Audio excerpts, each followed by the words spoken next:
Meu nome é José Marton e o meu trabalho na Casa Top 100 é fazer a criação e a direção de arte do projeto.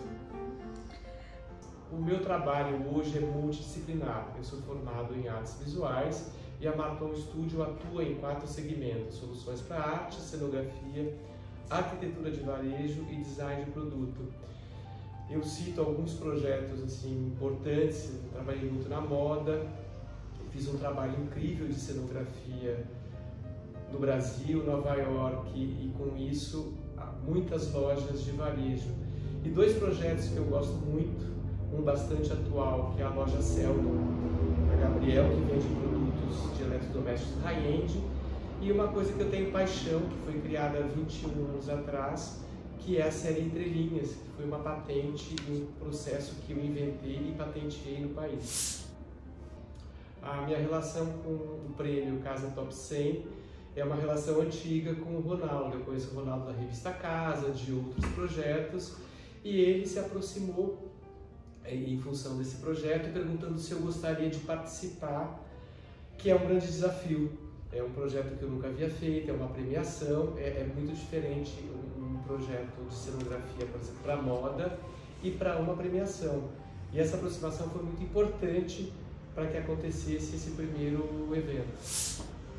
Bom, as inspirações sempre para mim vêm da arte. Eu procuro na arte o que me alimentar para depois fazer esse trabalho de criação e direção. E foi um trabalho incrível com a equipe, porque foi assim um bate-bola. Toda a equipe, a gente não é melhor dessa forma, e entender realmente como que funciona o resultado final no local. Se cita um exemplo, você fazer um trabalho dentro de uma sala escura, dentro de um teatro, uma sala que você pode se apropriar da luz e desenhar um projeto com a luz é uma coisa. No caso desse projeto Casa Top 100, ele é ao ar livre, durante o dia, no verão. Então foi um desafio e um resultado muito positivo de trabalho em equipe para sair isso que foi o prêmio. O meu processo de criação, ele é quase 24 horas por dia. Eu sou muito observador, eu observo as pessoas, eu observo o meu entorno, observo a natureza, a luz que acontece, por exemplo, a luz aqui já mudou 3 ou 4 vezes enquanto a gente está fazendo esse bate-papo. Então, essas coisas, essas nuances da vida e do dia a dia me interessam. Eu absorvo e coloco nos projetos que eu faço, claro, com a arte sempre me guiando. A importância desse prêmio Casa Top 100, para mim, tem sido um grande desafio. Como eu disse, não é um projeto que eu dominava. Então, você tem que fazer isso de uma maneira a impactar os visitantes, os premiados, né? Eles têm sempre usar a palavra uau, né? como referência.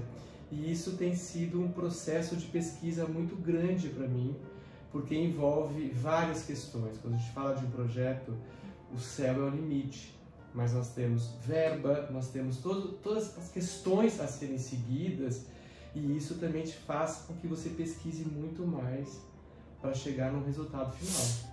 Eu gostaria de contar um pouquinho da minha experiência. Acho que essa coisa de ser trabalhar nessa questão de multimídia, ora está em arquitetura, ora em cenografia, em design de produto, isso me enriquece muito no dia a dia, enriquece nas pesquisas das matérias-primas, enriquece nas questões de execução e fazer com que a sua ideia se transforme em realidade. Não a sua só, a minha e de pessoas que me cercam, né? Artistas, cenógrafos que eu posso também compartilhar e fazer com que a gente tenha um resultado físico, né? Que no campo das ideias existe muita coisa.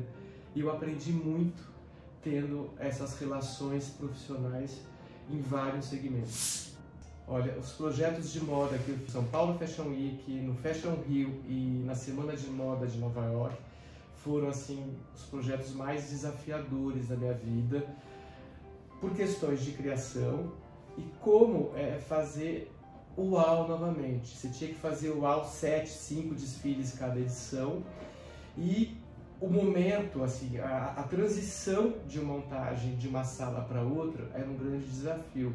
Além da criatividade, eu tinha que exercer a logística, estudo de matéria-prima e adequar tudo isso ao conceito da marca e o conceito do desfile. Eu tinha que entender a marca.